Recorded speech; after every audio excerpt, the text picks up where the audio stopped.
Hello hi friends, welcome back to my channel study with JS Kashyap. आज 24 दिसंबर है और आज हम 24 दिसंबर के करंट अफेयर्स देखने वाले हैं। तो चलिए आइए शुरू करते हैं। सबसे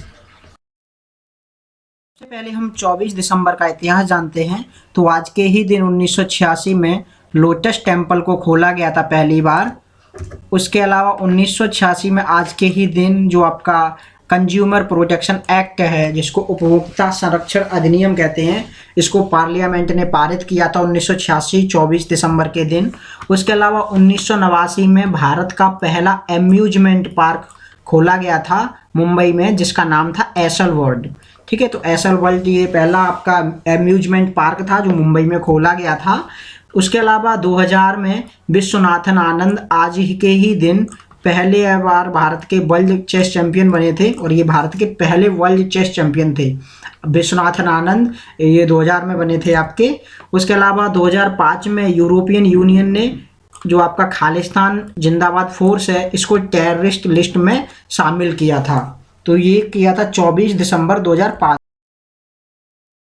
तो हम पहला प्रश्न देखते हैं। ये कुछ इवेंट्स थे जो हमने कवर किए। पहला प्रश्न है आपका, राष्ट्रीय उपभोक्ता अधिकार दिवस कब सेलिब्रेट किया जाता है?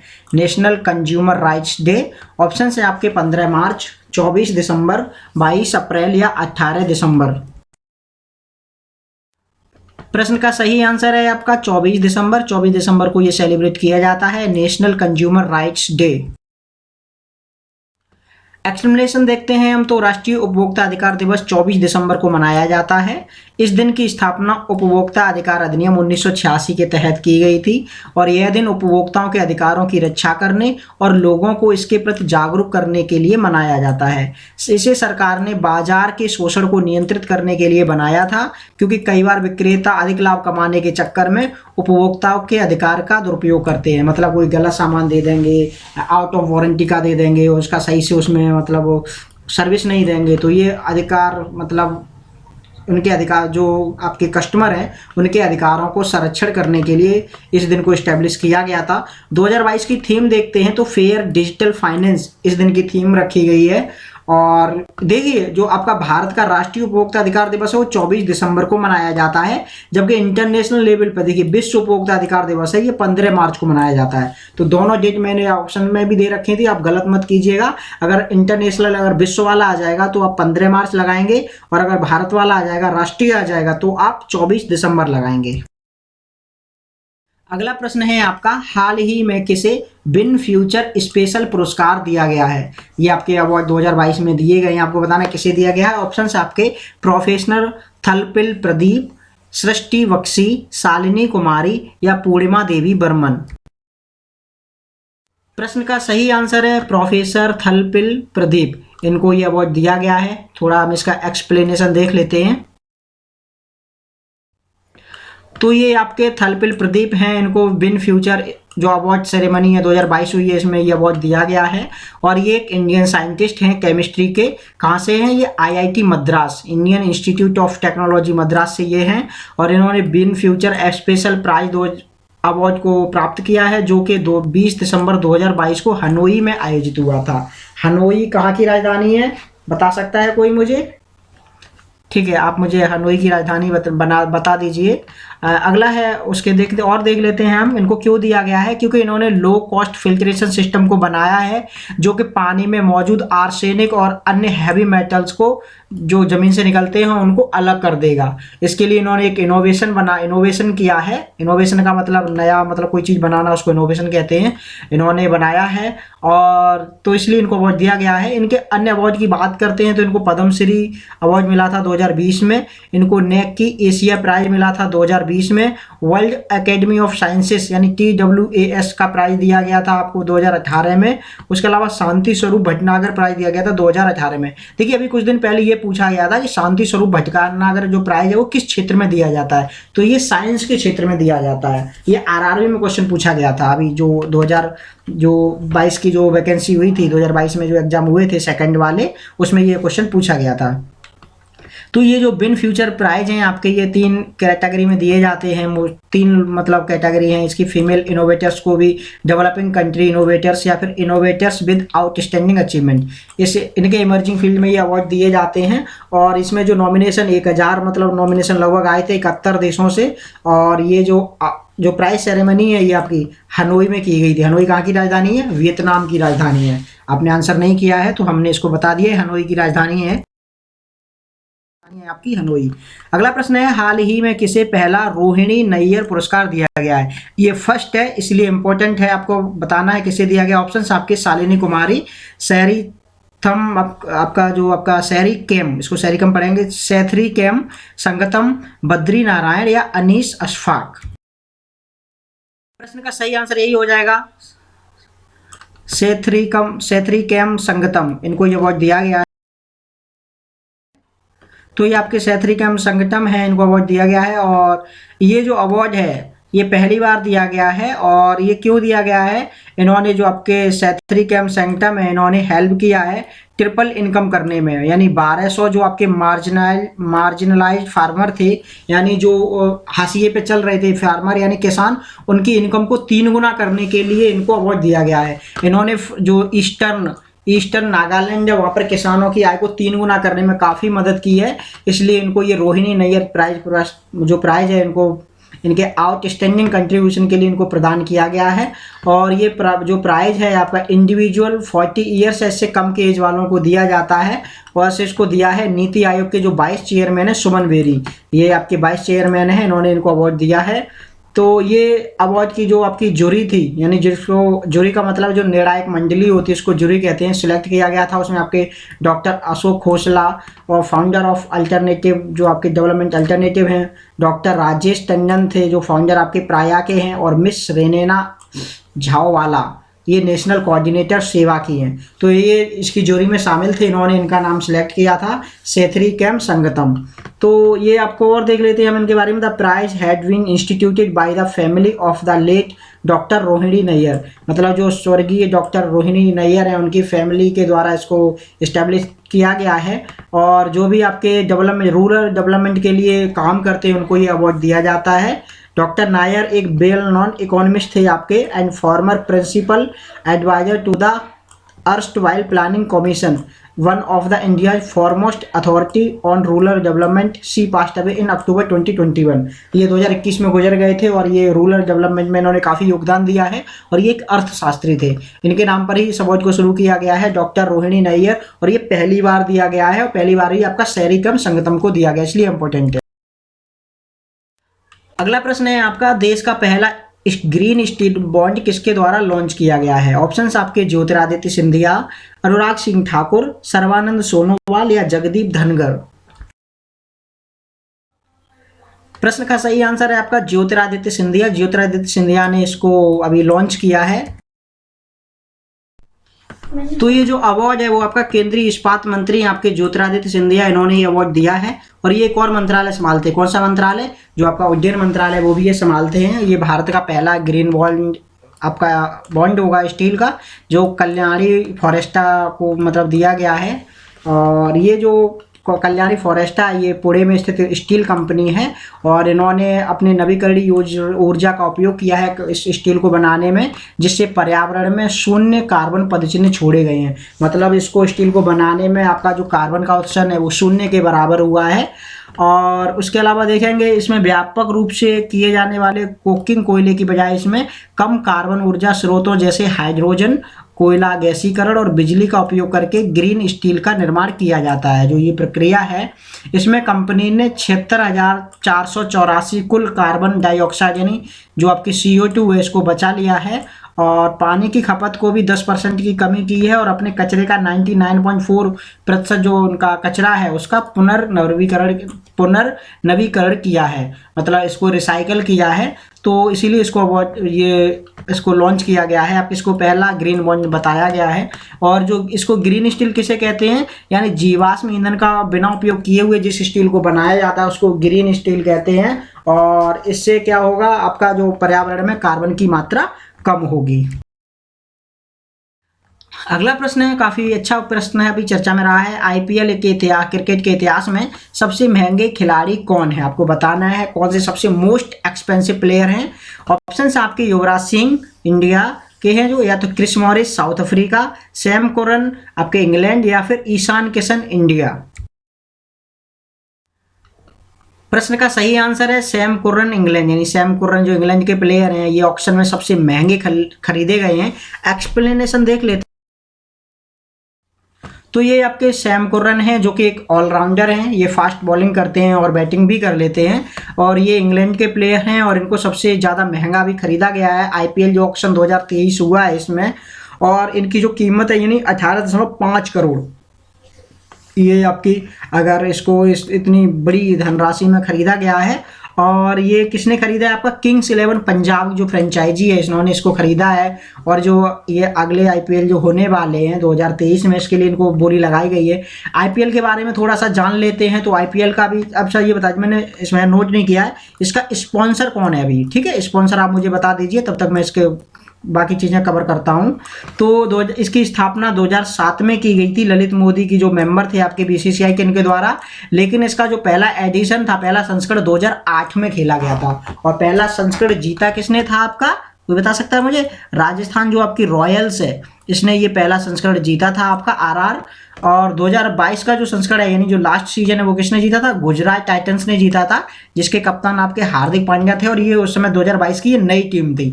अभी वर्तमान में कितनी टीमें खेल रही हैं, आपकी 10 टीम खेल रही हैं, उससे पहले कितनी थी आपकी 8 टीम थी। और ये सबसे ज्यादा जो इस टाइटल को जीता है किसने जीता है, मुंबई ने जीता है 5 बार। और मुंबई के कप्तान कौन है इस समय, रोहित शर्मा। तो आपने स्पॉन्सर नहीं बताया तो मैं बता देता हूँ, अभी जो आपका टाटा है, ठीक है, टाटा इसका 11 टाटा इसको स्पॉन्सर है। इससे पहले आपका वीवो था, उससे पहले ड्रीम 11 भी रहा था। वर्तमान में टाटा इसका स्पॉन्सर है जो आपका आईपीएल है। अगला प्रश्न है आपका, हाल ही में BBC sport personality of the year 2022 का पुरस्कार किसे दिया गया है। ऑप्शन है आपके Rafael Nadal, Virat Kohli, Lionel Messi, या बेथ मीड। आपका ये क्वेश्चन मुझे लगता है कि रॉन्ग होने वाला है, जल्दी से आप इसका आंसर कीजिए, देख लेते हैं इसका आंसर। प्रश्न का सही आंसर है आपका बेथ मीड, यानी बेथ मीड को यह अवार्ड दिया गया है BBC sports personality of the year 2022। तो ये आपकी बेथ मीड है, ये कहाँ से रहने वाली है, ये इंग्लैंड की रहने वाली हैं, और ये फुटबॉल प्लेयर हैं। तो अभी बेथ मीड को ये अवार्ड दिया गया है BBC sport personality of the year 2022 का। और ये आपकी player of the tournament and top scorer रही थी यूरो 2022 में, जो यूरो कप हुआ था 2022 का, इसमें ये टॉप स्कोरर रही थी। और बेथ मीड ने हराया था जर्मनी को फाइनल में Wembley to win England first major women's football trophy, यानी जो महिलाओं की फुटबॉल ट्रॉफी, इसको जीतने में इन्होंने जर्मनी को हराया था, और उनको उसकी ये प्लेयर थी आपकी।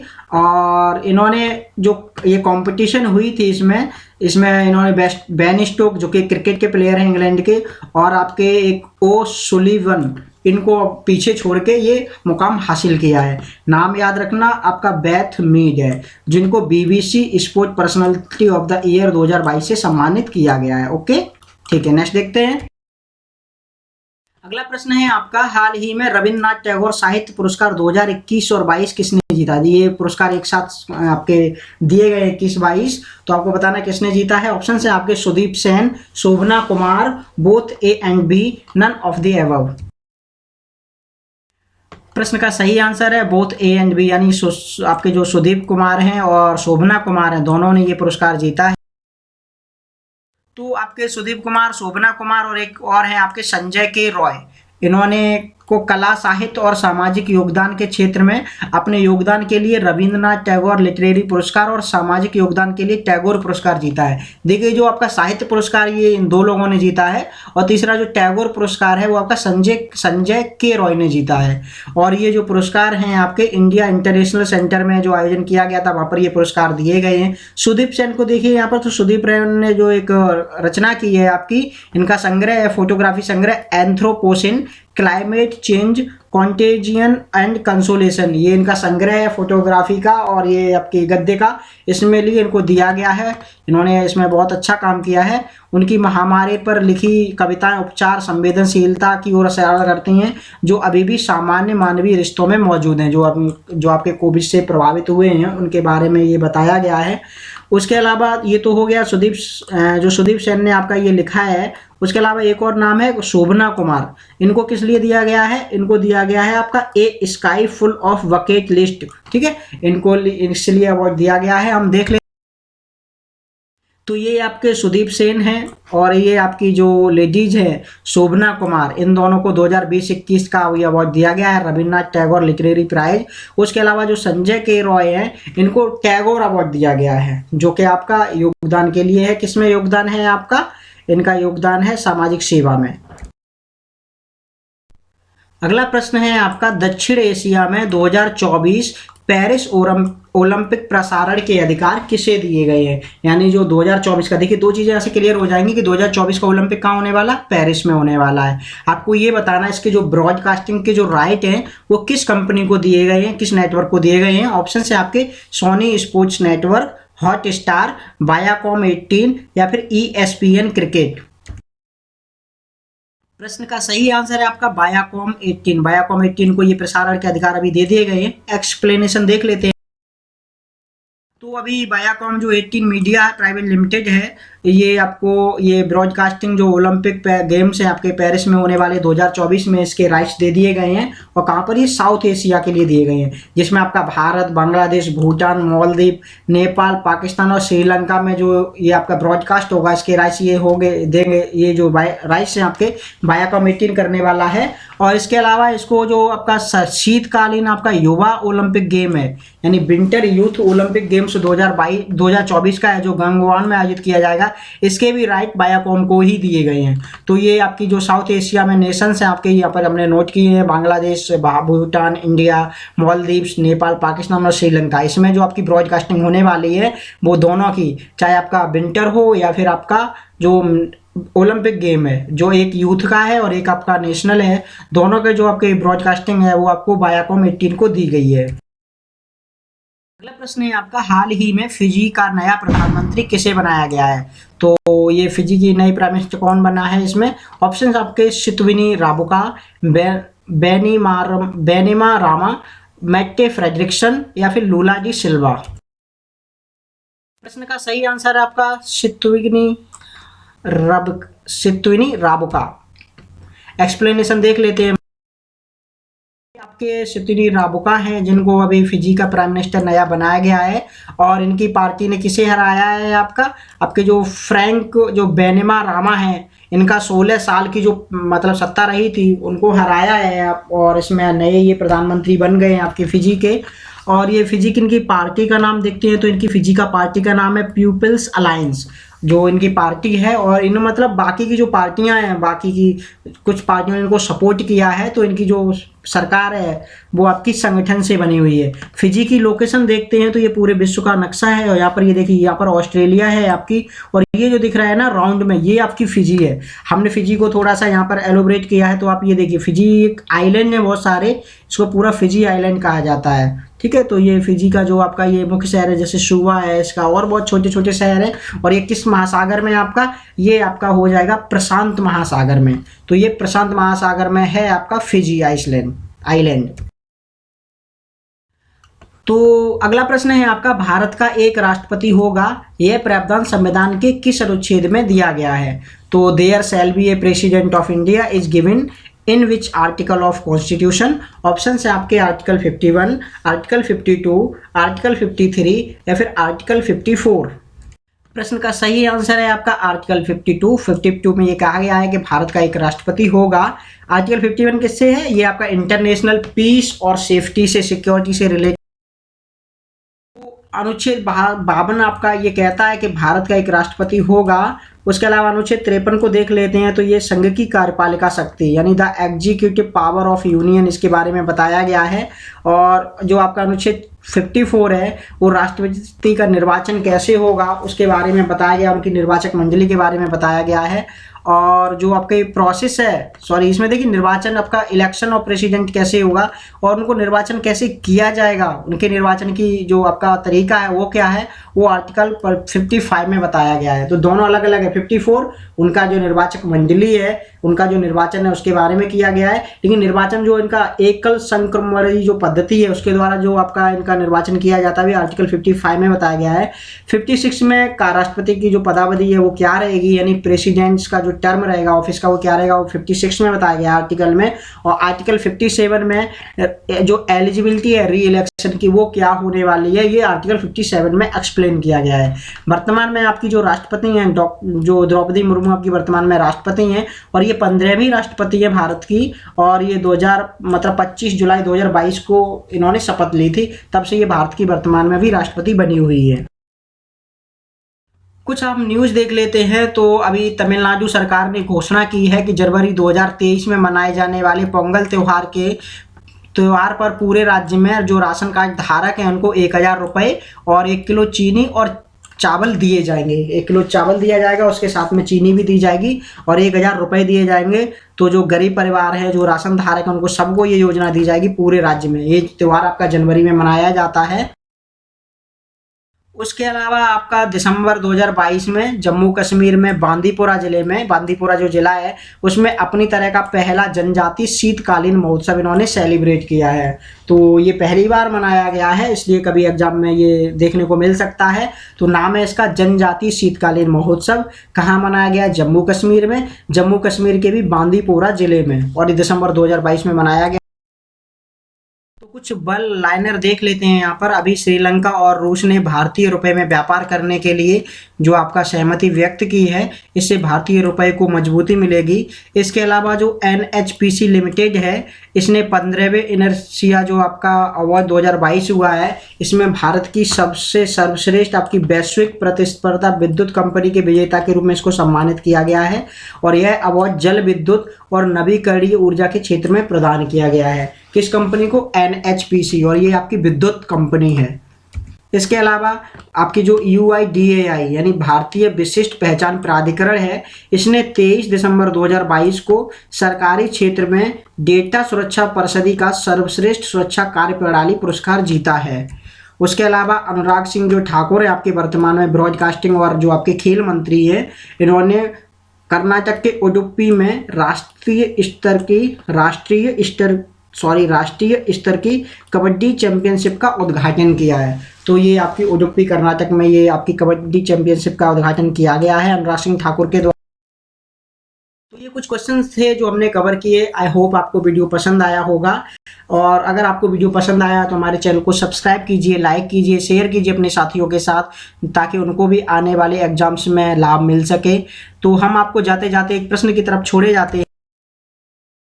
आज का प्रश्न है आपका, रिंग ऑफ फायर किस महासागर में स्थित है? Rings of fire is situated in which ocean? तो आपको बताना है। अगर आपने हमारी क्लास ली है तो आप इस क्वेश्चन को जरूर आंसर कर पाएंगे।